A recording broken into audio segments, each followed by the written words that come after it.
Thanks for staying with us. Customs impound pangolin and other goods worth over 600 million naira in the southeast of the country. Also on customs report, Katsina controller tours border communities with members of his team. Plus, more report. I am Igiseme Itinye. Stay tuned. Since the Controller General of Nigerian Customs Service resumed duty in Abuja and also confirmation by Mr. President, he has been speaking with stakeholders in the operation of customs all over the country. The CG told them that every importer, agents, and would-be importer should follow the rules of the game. These are some of the interviews he granted to maritime reporters when he visited Lagos and Ogun State recently in Nigeria. Into the details, let me emphasize that operations of this nature aligned perfectly with the goals I have set for the Nigeria Customs Service under my watch. The primary objectives is to safeguard national revenue, to curb smuggling, and ensure the security of our nation while promoting legitimate trade and business. It's a testament to our unwavering commitment to maximally suppress smuggling and our determination to safeguard the lives of Nigerian citizens by intercepting dangerous drugs wherever they may appear.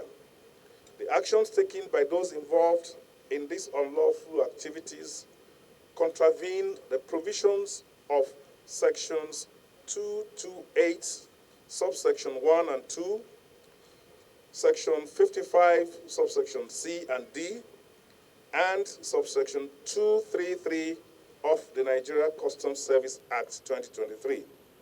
Additionally, it directly violates Schedule 4, Item 14 of the Common External Tariff CET 2022 to 2026.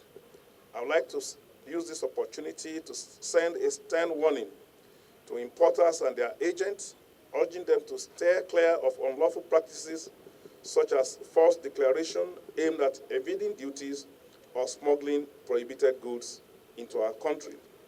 The audacious attempt to introduce such a large quantity of expired food products into the Nigerian market is heartless and is inexcusable. I want to assure you that our officers and personnel will always remain vigilant, diligently scrutinizing all imports and export documents which are passing through our seaports, airports, border stations, dry ports, and indeed all our terminals nationwide. I also want to bring the attention of these importers to new provisions in the Nigeria Customs Service Act, which promulgate very, very serious sanctions. More stringent sanctions are now provided for importers who are found in this kind of situation deliberately and willfully violating the provisions of our trade laws.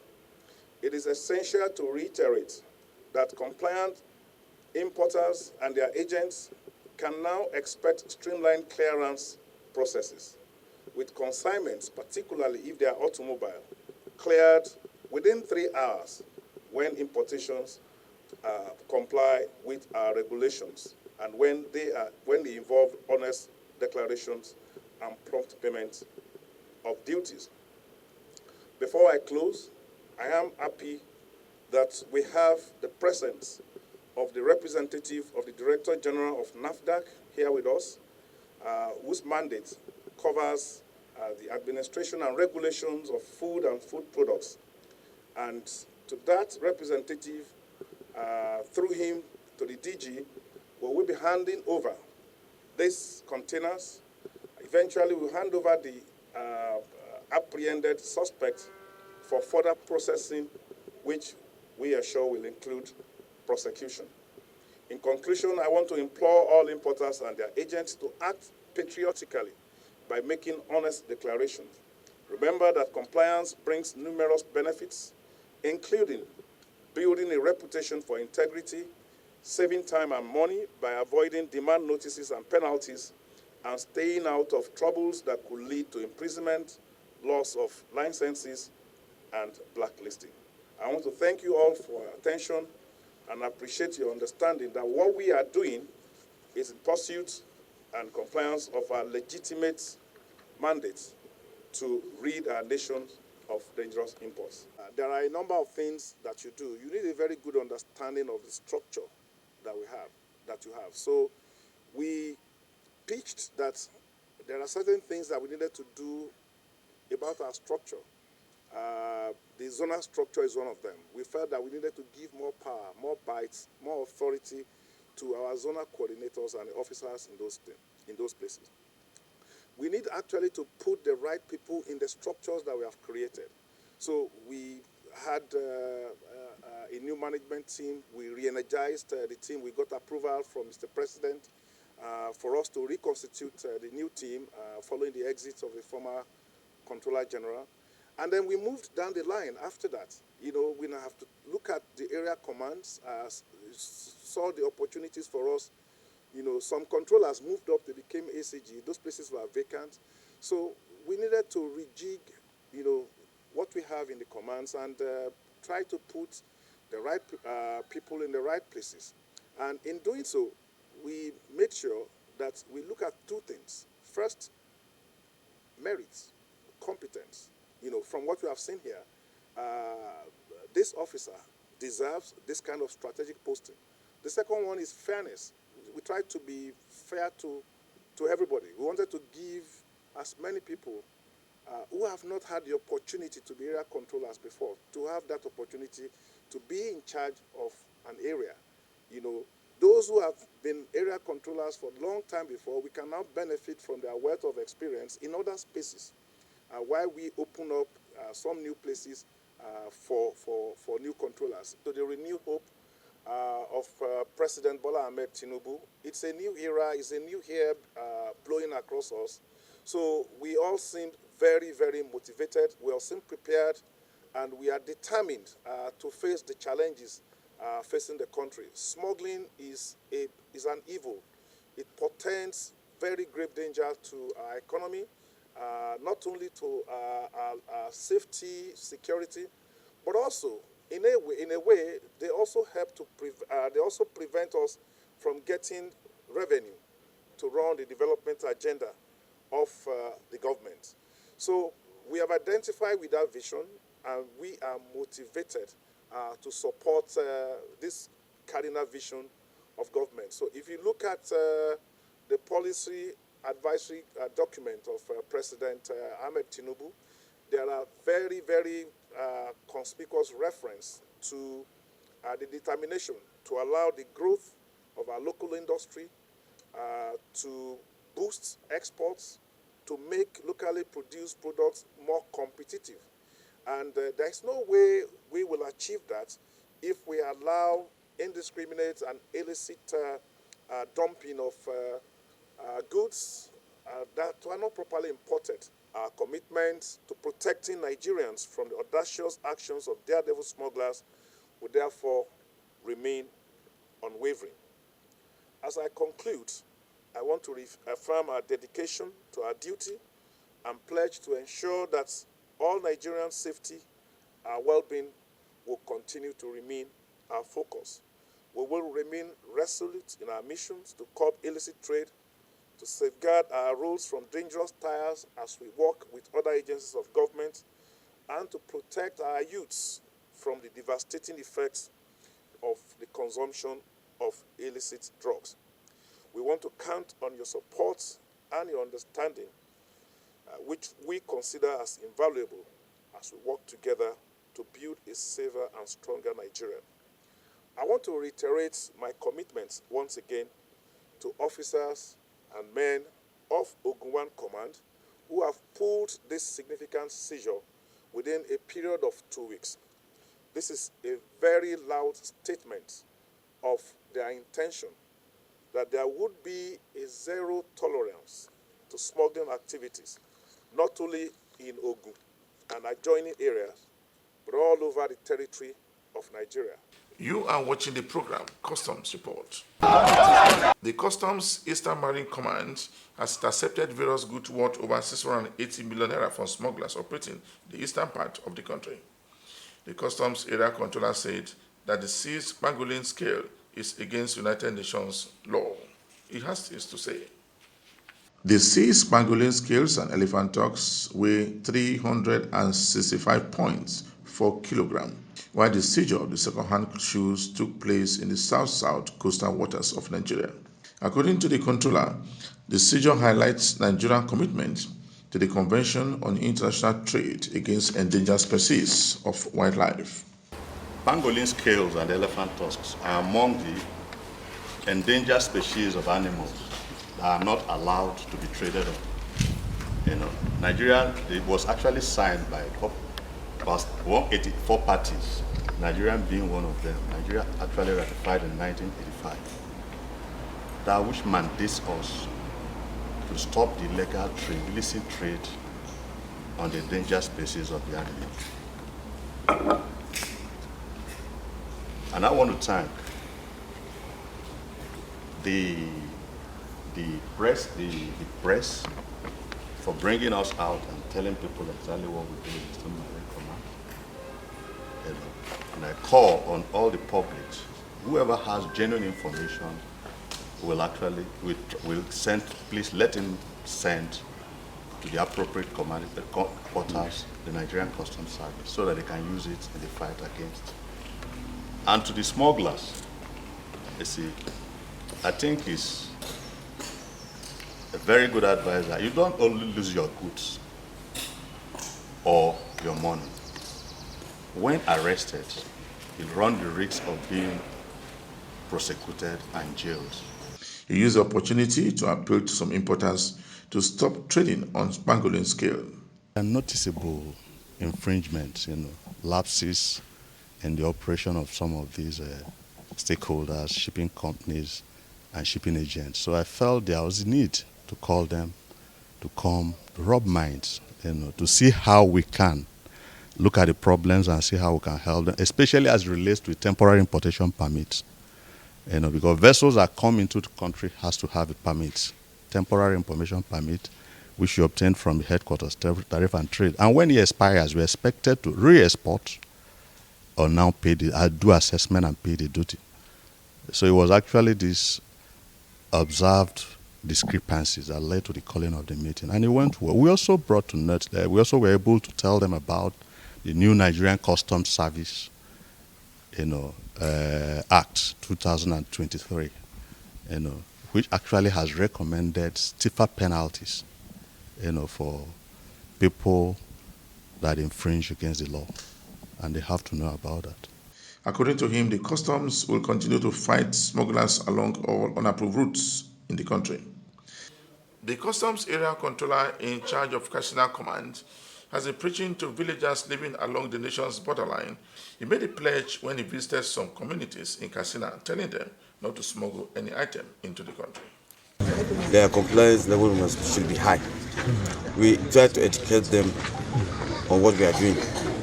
We are not in Katsina State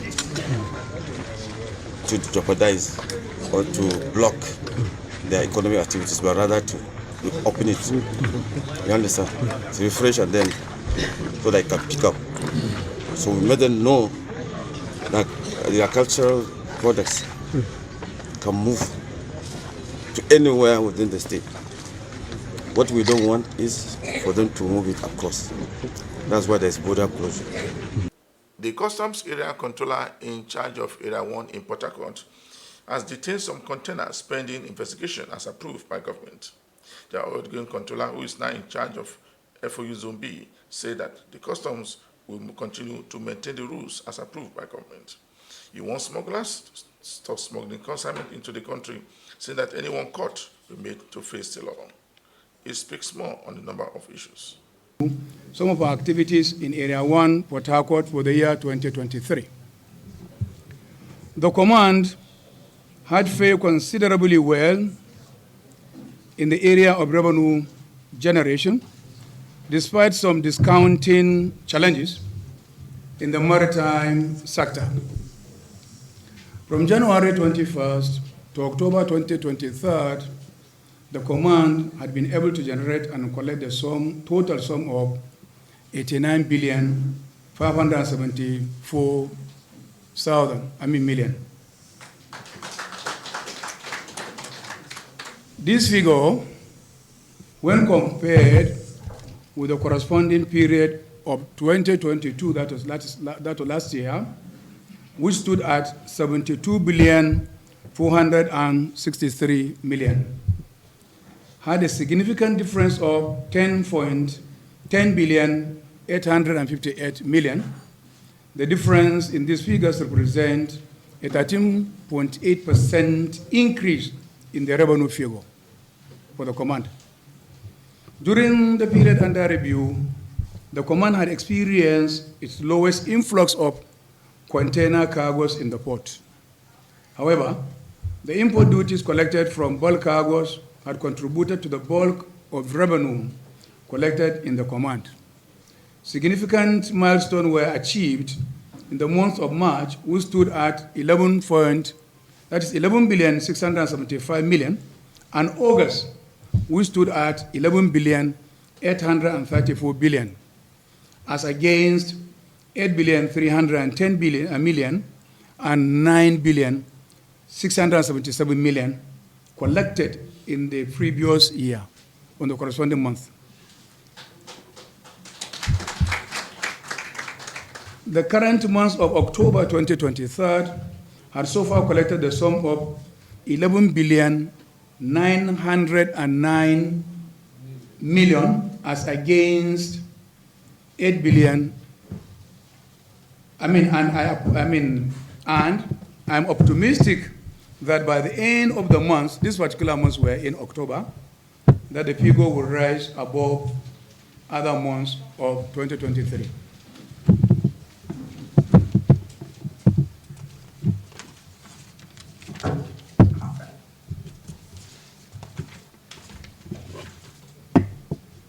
This feat could not have been achieved without painstakingly engaging with our critical stakeholders through several forms of sensitization programs and other forms of training, particularly on issues of non-conformity with statutory clearance procedures.